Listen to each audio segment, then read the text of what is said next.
जैसे कि नीट की काउंसलिंग कौन कौन से पोर्टल पर होने वाली है, कौन से कोर्स के लिए कौन से पोर्टल पर अप्लाई करना है, ऑल इंडिया कोटे के लिए कहां से अप्लाई करेंगे, स्टेट कोटे के लिए।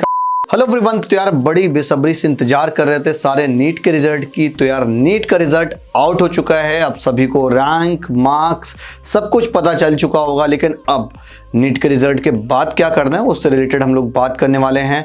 और यार जैसे कि आप देख रहे होगे यहाँ पर एमसीसी की वेबसाइट भी अपडेट हो गई है, जिसमें बहुत सारा यहाँ पर बुलेटिन आने वाला है, पार्टिसिपेटिंग इंस्टीट्यूट आने वाले हैं। तो ये एमसीसी की वेबसाइट पर कौन सी काउंसलिंग होती है, और अगर हम बात करें कि आगे की जो जर्नी रहने वाली है हमारी नीट की स्कोरिंग के बिहाफ पर, तो यहाँ पर मैंने काफ़ी कुछ प्रिपेयर करके रखा हुआ है आप सभी के लिए। जैसे कि नीट की काउंसलिंग कौन कौन से पोर्टल पर होने वाली है, कौन से कोर्स के लिए कौन से पोर्टल पर अप्लाई करना है, ऑल इंडिया कोटे के लिए कहाँ से अप्लाई करेंगे, स्टेट कोटे के लिए कहाँ से अप्लाई करेंगे, काउंसलिंग कहीं आपस में क्लास तो नहीं कर जाएंगी। तो काफ़ी सारे कन्फ्यूज़न आप सभी के मन में आ रहे होंगे। कोर्स भी हो सकता है मे भी पॉसिबिलिटी ना डिसाइड कर पा रहे हो कि मुझे ड्रॉप करना चाहिए कि नेक्स्ट ईयर के लिए जाना चाहिए। तो उसके लिए हम यहाँ पर सारी चीज़ें सारी इन्फॉर्मेशन लेकर आए हैं। वीडियो को कंप्लीट एंड तक देखना ताकि आपको सारे पोर्टल, सारे बजट वाइज कॉलेज, इंस्टीट्यूट, काफ़ी कुछ आपका मतलब यहाँ पर क्लियर हो पाएगा। तो सबसे पहली स्लाइड पर हम आ जाते हैं यहाँ पर, है ना। यहाँ पर जैसे कि आप देख रहे होगे अपना प्रोफाइल एनालिसिस करना है कि रिजल्ट तो आउट हो गया है, अब क्या करना है। अपना प्रोफाइल एनालिसिस करने का मतलब कि जो नीट का स्कोरिंग है वो हमको आइडेंटिफाई करना है कि वो किस स्टैंडर्ड का है। आइडेंटिफाई करना है वो किस स्टैंडर्ड का है। आइडेंटिफाई करने का सेंस कि वो हमारा एमबीबीएस बीडीएस वाला है, या हमारा जो इंटरेस्ट है वो एमबीबीएस बीडीएस में है पहला।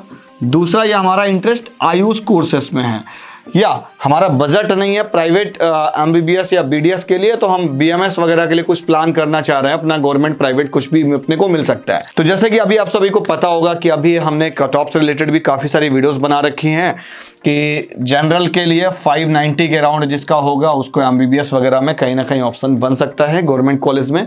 इन जनरली हम लोग बात कर रहे हैं। अगर आप यही थोड़ा सा अगर आप आयुष कोर्सेज की बात करोगे तो 505 प्लस ले लो आप, लास्ट ऑफ 500 अब तक ले सकते हो। तो ये आपका गवर्नमेंट है, रेस्ट ऑफ इट जितने भी बचे वो सारे के सारे प्राइवेट में जाने वाले हैं। क्लियर। तो यहाँ पर जो भी लोग प्राइवेट के लिए जा रहे हैं तो प्राइवेट के लिए भी तो आपको पोर्टल डिसाइड करना पड़ेगा ना, क्योंकि कोई डायरेक्ट एडमिशन प्रोसेस तो है नहीं, अब तो होता ही नहीं मैनेजमेंट कोटे के थ्रू। अब जो भी होना है ऑफिशियल काउंसलिंग के थ्रू ही प्रोसेस आपका होगा। तो उसके लिए आपको सबसे पहले एक पोर्टल सिलेक्ट करना पड़ेगा जो भी आप कोर्स डिसाइड कर रहे हो। फॉर एग्जांपल अगर आप एमबीबीएस डिसाइड कर रहे हैं तो ऑल इंडिया कोटे के लिए आपको एमसीसी के पोर्टल पर जाना पड़ेगा, है ना। ऑल इंडिया कोटे के लिए आपको एमसीसी के पोर्टल पर जाना पड़ेगा। अब ये जो काउंसलिंग प्रोसेस है वो काफी कुछ लंबी प्रोसेस होता है, ऑलमोस्ट 65 डेज तो लगी जाने हैं। Round 1, round 2 and mop up round. उसके बाद में स्टे वैकेंसी राउंड आता है, तो इसमें ऑलमोस्ट 3-4 राउंड होते हैं। तो उससे रिलेटेड भी अभी हम आगे बात करेंगे किस तरह से टाइम टू टाइम चलेंगे, कैसे क्या शेड्यूल होता है, कौन से पोर्टल पर होता है, किस लिंक पर आपको जाके देखना होगा। जैसे कि आपको पता होगा कि यार अभी नवंबर चल रहा है, तो ऑलमोस्ट जब तक आप काउंसलिंग चलेगी, अगर हम बात करें एमबीबीएस की, तो एमबीबीएस की काउंसलिंग ऑलमोस्ट आपका एंड ऑफ जनवरी तक खत्म हो जाती है। जनवरी के एंड तक सारा खत्म। मैक्स टू मैक्स हो सकता है stay vacancy round last year चला था फर्स्ट वीक ऑफ फरवरी तक।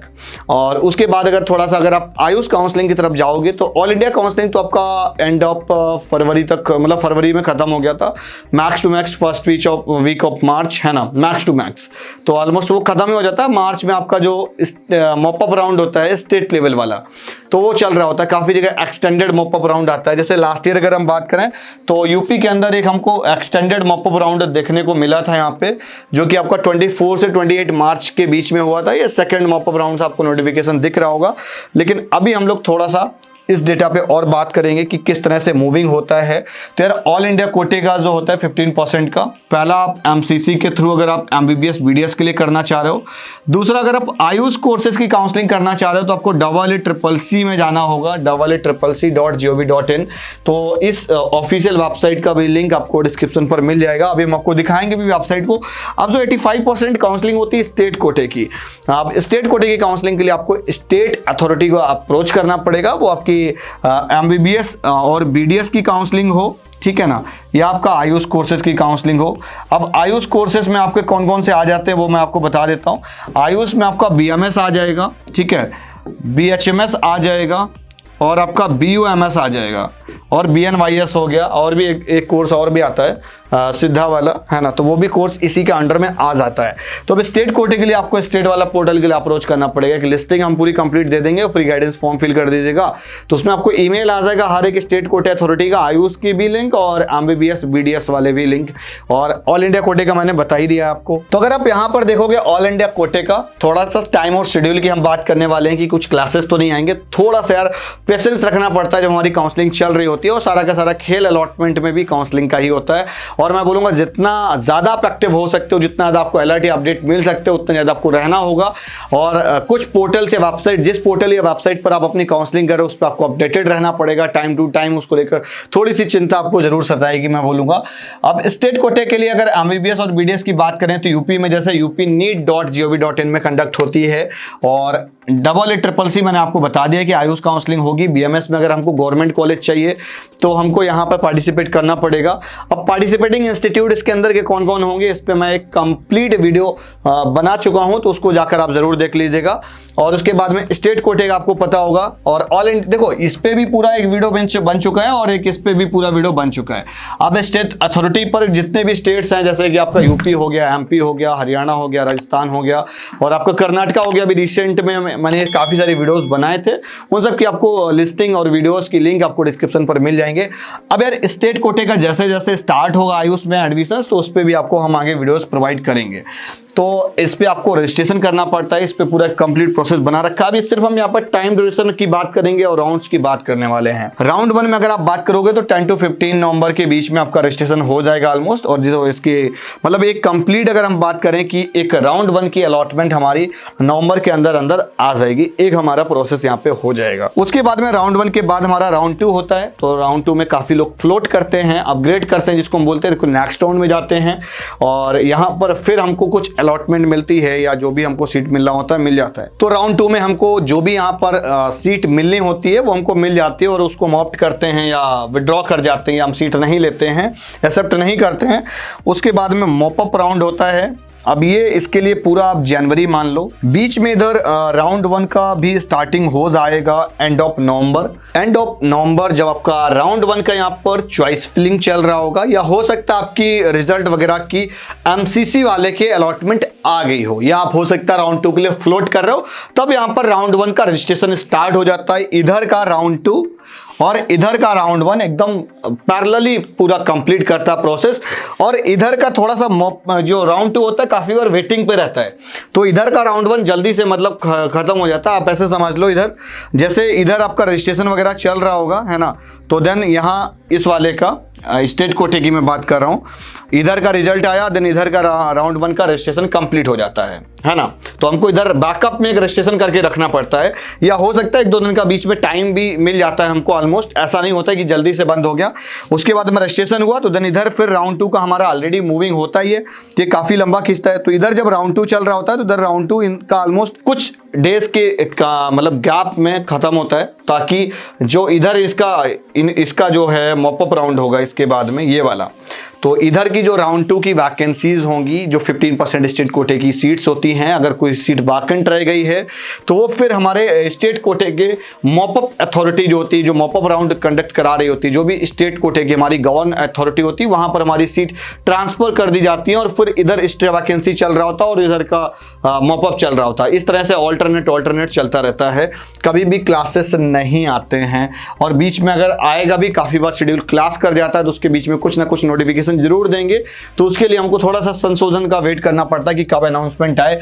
और इधर राउंड 1 भी आपका स्टार्ट हो जाता है ऑलमोस्ट जब आपकी स्टेट कोटे की राउंड 1 चल रही होती है, उसी के पैरेलल मान लो जब इनका चल रहा होगा। इनका चल रहा था ऑलमोस्ट एंड ऑफ नवंबर, तो आप ऐसे समझ लो कि एंड ऑफ नवंबर या तो first week of December, max to max December, तो आपकी इसकी काउंसलिंग जो होगी पैरेलली स्टार्ट हो जाती है। और ये राउंड 1 तो 15 से 20 डेज में आपका खत्म हो जाता है। राउंड 2 आपका 1 मंथ ऑलमोस्ट ले जाता है, ठीक है। और जैसे ही आपका ये दिसंबर खत्म होता है ना, और इधर अगर आप देखोगे तो दिसंबर में आपका स्टेट कोटे का राउंड 1 चल रहा होता है, मतलब कि एक टाइम ड्यूरेशन के गैप में रहता है। थोड़ा सा अगर डिजाइन वाइज हम बात करें, जैसे कि राउंड 1 आपका कोई भी एक स्टेट ऑल इंडिया कोटा ले लो आप इसको, ठीक है, थोड़ा सा आप इसको समझना जो हम समझाना चाह रहे हैं। राउंड 1 हो गया आपका ऑल इंडिया कोटे का, जब ये आपका इधर कुछ खत्म हो रहा होगा देन इधर आपका इधर से इसका रजिस्ट्रेशन स्टार्ट हो जाएगा। ये स्टेट कोटे का है, राइट। और उसके बाद में यहाँ पे आपका जैसे राउंड 2, यहाँ से राउंड 2 स्टार्ट हो जाएगा फॉर एग्जांपल, और देन ये जैसे ख़त्म होने वाला होता है देन तब तक इसका बस राउंड 2 का थोड़ा सा प्रोसेस स्टार्ट होता है, और देन फिर राउंड 2 के स्टार्ट होने में इधर का मॉपअप तब तक स्टार्ट हो जाता है। यहाँ से इधर का जो इधर वाली सीट होंगी काफ़ी बार इधर की राउंड 2 में चली जाती है, सच कोई एग्जैक्टली नहीं कि मॉपअप में ही जाएंगी। काफ़ी बार स्टेट जो इधर राउंड 2 से 15% सीट जो ट्रांसफ़र किया जाता है काफ़ी बार राउंड 2 में चला जाता है। ऑलमोस्ट अगर आप AA CCC का देखोगे, है ना, थोड़ा सा एक लास्ट ईयर की भी यहाँ पर बता रहा हूँ, AA CCC का देखेंगे तो राउंड 2 में चला जाता है। अगर MBBS BDS वाला देखते हैं तो वो आपका मॉपअप में क्लासिंग होता है। तो ये आपको थोड़ा सा समझाने का पार्ट था, आई थिंक आपको समझ में आ गया होगा। कुछ डाउट क्वेरीज अभी भी हूँ तो जब भी लाइव आऊँगा देन क्लियर कर लेना। तो यार अब हम लोग आपकी क्या हेल्प करने वाले हैं वो समझ लो। तो आयुष कोर्सेज के लिए जो भी लोग जस्ट क्वालिफाइड हैं या उनकी लो स्कोरिंग है, तो अगर उनको प्राइवेट BMS में एडमिशन लेने हैं या MBBS की भी अगर हम बात करें, लो स्कोरिंग है, अगर आप MBBS में भी एडमिशन लेना चाह रहे हो तो उससे भी रिलेटेड आप हमसे गाइडेंस ले सकते हैं। एक फ्री गाइडेंस फॉर्म मैंने डिस्क्रिप्शन में भर रखा है। तो अब यार अगर मैं बात करूं कि जो डिसक्वालीफाइड वाले कैंडिडेट हैं तो उनसे एक रिक्वेस्ट है यार कि लास्ट ईयर भी आपका नोटिस नहीं आया था आयुष कोर्सेज में एडमिशंस को लेकर, तो मैं बोलूंगा कि नीट 2022 के लिए आप अपनी प्रिपरेशन स्टार्ट कर दो। नेक्स्ट ईयर प्लान करो कि आप क्वालिफाई कर जाओ ताकि आपको एडमिशंस मिल पाए किसी भी कोर्स में जो कि नीट क्वालिफाई एक्सेप्ट करता है, जैसे कि आपका BMS, BHMS या BUMS। तो एटलीस्ट क्वालिफाई तो करना ही, विदाउट क्वालिफाई आपको एडमिशन पॉसिबल नहीं हो पाता है। एट द एंड काफ़ी बार काउंसलिंग में ऐसा देखने को मिला है लास्ट 2-3 ईयर से कि 10% का आपको रिडक्शन मिल जाता है थोड़ा सा, तो वो एक अलग प्रोस्पेक्टिव हो गया। अब 10% का रिडक्शन होने के बाद भी अगर कोई रह जाता है तो वो अपने भैया 22 की तैयारी करे, ठीक है। तो मिलता हूँ नेक्स्ट वीडियो में फिर किसी नए इन्फॉर्मेशन के साथ में, किसी नया अपडेट, किसी नया रिसर्च के साथ में। तब तक के लिए बाय बाय।